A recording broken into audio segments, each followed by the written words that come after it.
ছিলাম? আমরা ছিলাম হচ্ছে ইফেক্টিভনেস এন্ড ইফিসিয়েন্সির পার্থক্যে। সো ইফিসিয়েন্সি এন্ড ইফেক্টিভনেস এর সরি, তাহলে এখানে যদি আমরা দেখি যে প্রোডাক্টিভিটি, ইফিসিয়েন্সি, ইফেক্টিভনেস বলতে কি বোঝাচ্ছে বা পার্থক্যগুলো।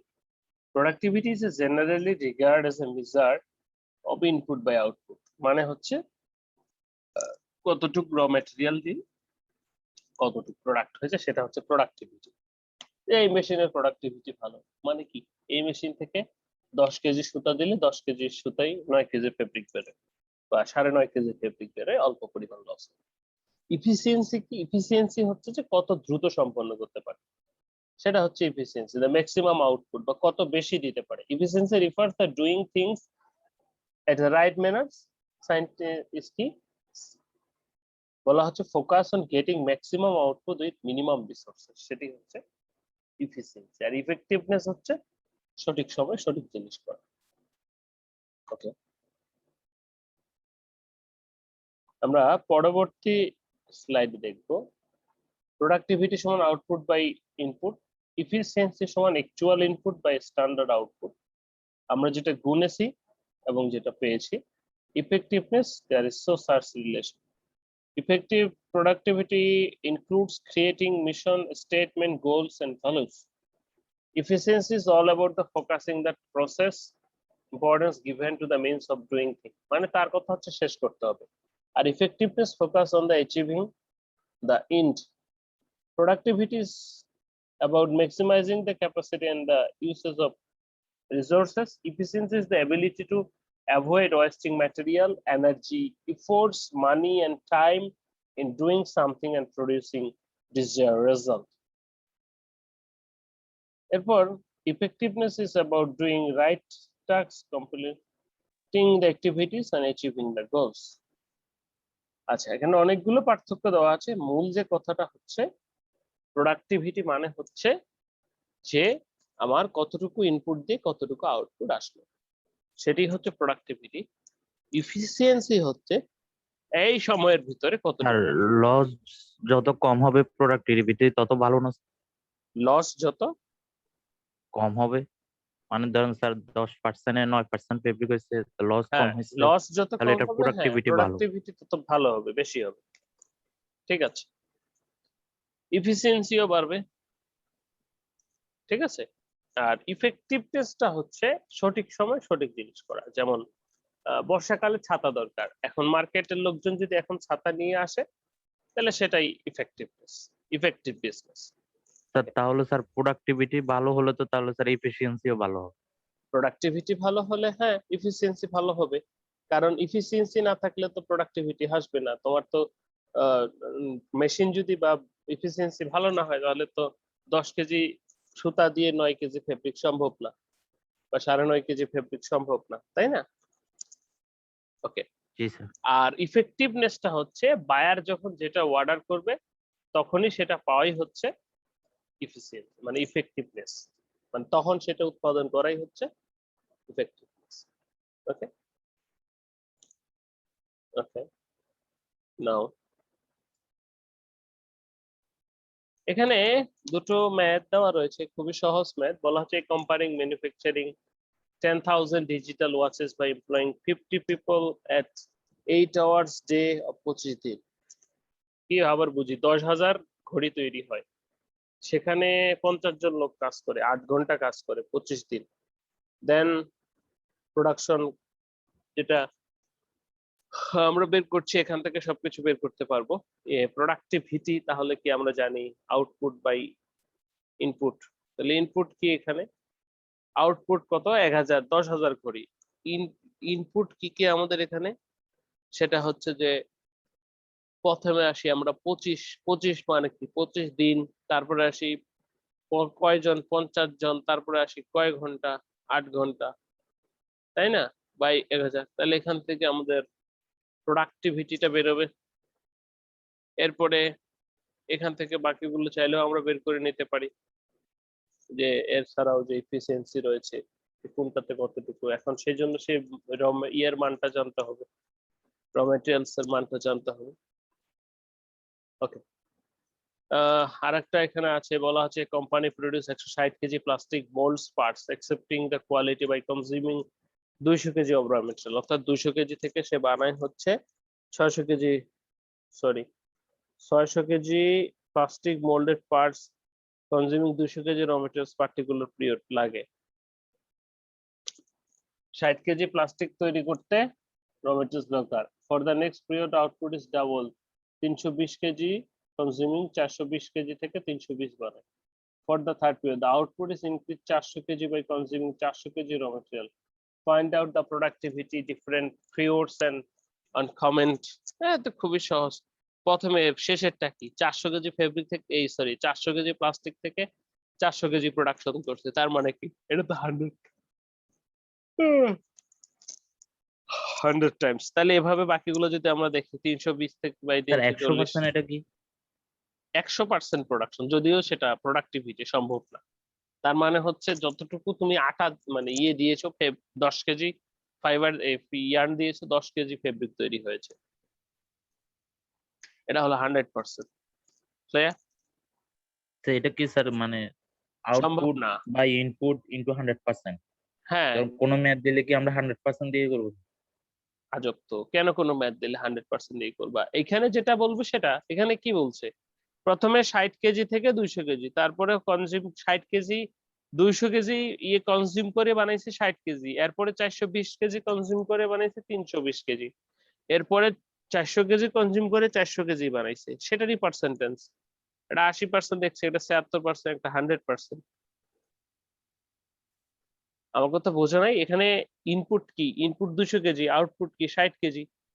একইভাবে এখানে সবার শেষে ইনপুটও 400 কেজি, আউটপুটও 400 কেজি, তাহলে সেটা 100% না? স্যার ওকে, হারটা তো বুঝতে পারছি, ধরুন 400 কেজি ইনপুটে 400 কেজি আউটপুট, তাহলে এটা 100%। হ্যাঁ, কালে কোথায় বুঝুন সেটা বলো, যখন ম্যাথ দিবে তখন তোমাকে ম্যাথে যা থাকবে সেটা অনুসারে অ্যান্সার করতে হবে। আমি স্যার ওই ইনটু 100% যেটা দিচ্ছে এটা। ওটা পার্সেন্টেজ করার জন্য। পার্সেন্টেজ করবা না তুমি, জি জি পার্সেন্টেজে রূপান্তর করার জন্য। জি স্যার বুঝতে পারছি। তোমার তো 1 হয়, তাইলে তুমি যেটা বলতেছে যে 400 ভাগ 400 তো 1। ওকে, প্রোডাক্টিভিটি ক্যান ইনক্রিজড বাই, আমরা এখন একটু আসি প্রোডাক্টিভিটি কিভাবে বাড়ানো যায় সে বিষয়ে যদি আমরা একটু কথা বলি। সেটি হচ্ছে যে দেখো, এখানে productivity can be increased by, sorry, সেটা হচ্ছে যে increasing production output without increasing the inputs। তো ইনপুট না বাড়িয়ে আউটপুট বাড়ানো, যে আগে যে 1 কেজি ফেব্রিক থেকে 10 কেজি ইয়ার্ন থেকে 9 কেজি ফেব্রিক হতো, এখন সেটাকে ওই 10 কেজি ফেব্রিক থেকে 9.5 কেজি ফেব্রিক মানে ইয়ার্ন থেকে 9.5 কেজি ফেব্রিক বানানো। কিপিং দ্য প্রোডাকশন সেম বা ডিক্রিজিং দ্য ইনপুটস, প্রোডাকশন একই থাকবে বাট ইনপুট ডিক্রিজ করবে। Reducing the wastage and rejection rate, increasing the rate of output compared to the rate of unit input, establishing vision for goals for improvement, applying automation and using modern technology। তো সেই production, যেটা আমরা productivity বলবো, so এটা বাড়তে পারে যদি এগুলো পদক্ষেপ নেওয়া হয়। ওকে, এরপরে আমরা যদি দেখি, এখানে একটা ডাইনামিক্স অফ প্রোডাক্টিভিটি চান্স রয়েছে, সেটা একটু দেখতে পারি আমরা। বলা হচ্ছে improvement of productivity, increase wages, increase for demand and goods and services. এখানে কি বলা হচ্ছে, দুটো এরও দুই দিকে গেছে, যে এখানে দেখো increases demand for goods and services, সেটা যুক্ত হয়েছে জেনারেল এমপ্লয়মেন্ট, আর একটা হচ্ছে রিডাকশন অফ প্রোডাক্ট কস্ট, বা এটা এইভাবে যুক্ত হয়েছে। তো যাতে কিনা আমরা দেখতে পাচ্ছি যে প্রোডাক্টিভিটিটা কিভাবে চেঞ্জ হচ্ছে, greater opportunity, higher investment, better machine, সেক্ষেত্রে প্রোডাক্টিভিটি বেশি ভালো হবে। আবার lower of prices, reduction cost, more profit saving ইত্যাদি রয়েছে, সেই ক্ষেত্রে কিন্তু প্রোডাকশনটা আমাদের কি বলবো যে ডাইনামিক্স একটু ঘুরে এসে হবে।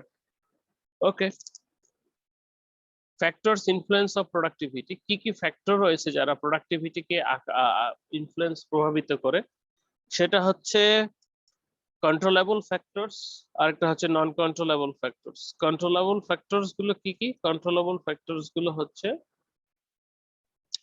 Product, print and equipment, technology, material, human, এগুলো যেগুলো কিনা আমরা কন্ট্রোল করতে পারি। Working methods, management style.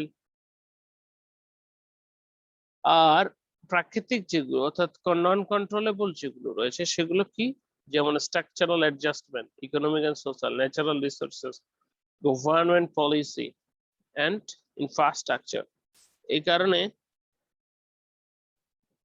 আমরা বলবো যে এই যেগুলোকে আমরা নন কন্ট্রোলেবল বলছি কারণ এগুলো আমরা কন্ট্রোল করতে পারছি না। তো সাধারণত প্রোডাক্টিভিটি ইমপ্রুভমেন্ট টেকনিক কি, কিভাবে বাড়াতে পারি? ম্যাটেরিয়াল বেসড হতে পারে, এমপ্লয়ি বেসড হতে পারে। মনে করো যে তোমার একটা প্রোডাকশন লাইনে একটা নতুন লেবার আসছে, তো নতুন লেবার তো আর পুরাতন লেবারের মতো প্রোডাকশন দিতে পারবে না।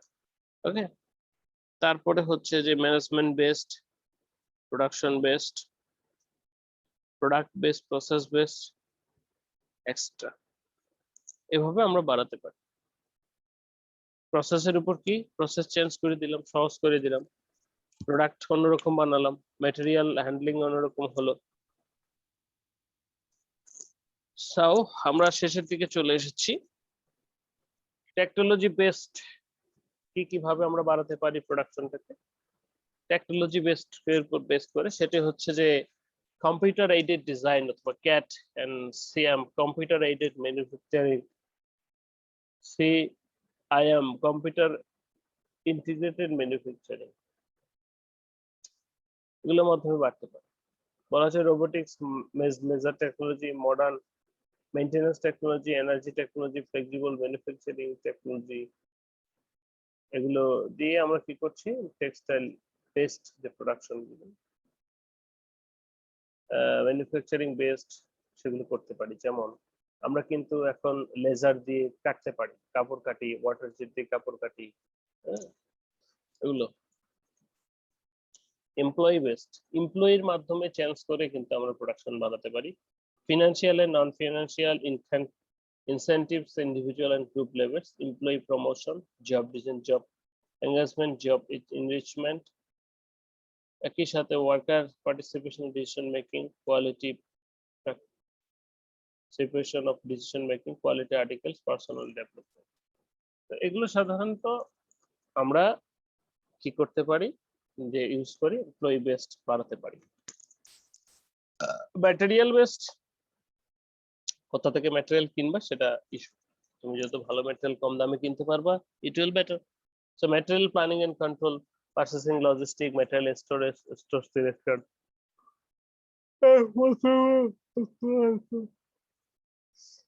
material waste elimination, material revision cycle, etc. এটা ম্যাটেরিয়াল চেঞ্জ করে বা ম্যাটেরিয়ালের উপর বেস করে কিন্তু আমার প্রোডাকশনটা কমাতে পারে। তো মাঝে মাঝে দেখা যায় ফুটপাতে 100 200 টাকা 250 টাকা কাপড় বেচে, আবার সেটা যদি ইয়েতে যাই, শোরুমে যাই, সেখানে কিন্তু আবার বেশি বেচে। সো কি হবে সেটা ডিপেন্ড করবে। প্রসেস বেসড এর ভিতরে রয়েছে method, engineering, work simplification, etcetera, job shop, job relevant, job safety, human factor. Product based, product change হতে পারে, কমপ্লেক্স থেকে ইজি হতে পারে। ম্যানেজমেন্ট বেসড বলা হচ্ছে যে ম্যানেজমেন্ট স্টাইল চেঞ্জ করতে পারি, communication, organisation, work culture, motivation, promoting group activity ইত্যাদি। হ্যাঁ, ম্যানেজমেন্ট বেসড মনে করো আগে একদিন ছুটি ছিল, এখন 2 দিন ছুটি দেওয়া হলো, তাহলে 2 দিন ছুটি হলে একদিন ছুটির যে আউটপুট তার থেকে বেশি লোকজন একদিনেই করে দিবে। ঠিক আছে? ওকে, কোথায় ছিলাম আমরা?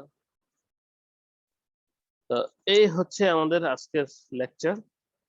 শেষ হলো লেকচারটি, সেটি হচ্ছে আমাদের প্রোডাকশন এন্ড প্রোডাক্টিভিটি সম্পর্কে। আশা করি সবাই বুঝতে পেরেছি। আমি আবার একটু বলে দেই, দিয়ে শেষ করব। সেটি হচ্ছে আমরা আজকে আলোচনা করছিলাম প্রোডাক্টিভিটি এন্ড প্রোডাকশন নিয়ে, তাহলে প্রোডাকশন একটা প্রসেস যেটা র ম্যাটেরিয়ালস ইনপুটস ইত্যাদি নিয়ে আউটপুট দেয়। অনেকজন অনেকভাবে বলছে কোনটা কাজ নয়, ও কাজটাই কাজ নয়। বলা হচ্ছে প্রোডাকশন সিস্টেমের ক্ষেত্রে একটু দেখেছি আমরা টাইপস অফ প্রোডাকশন আমরা দেখেছি প্রাইমারি, সেকেন্ডারি, টারশিয়ারি, হ্যাঁ, কন্টিনিউয়াস প্রসেস অফ ম্যানুফ্যাকচারিং দেখেছি, characteristic, advantage, disadvantage, jobs of production, batch production, mass production, পার্থক্য, তারপর বলা হচ্ছে ফ্যাক্টরস অফ প্রোডাকশন, তারপর labour, capital, enterprise, productivity, sensitiveness, পার্থক্য, ম্যাথ। স্যার মিডে আমাদের কয়টা শিফট করাবেন? এই হচ্ছে কথা। মিডে আসতেছি, দাঁড়াও শেষ করি আগে একটু। তারপর টেকনোলজি বেসড, ম্যাটেরিয়াল বেসড, এইগুলোর মাধ্যমে আমরা বাড়াতে পারি। এই ছিল কথা। সবাইকে ধন্যবাদ।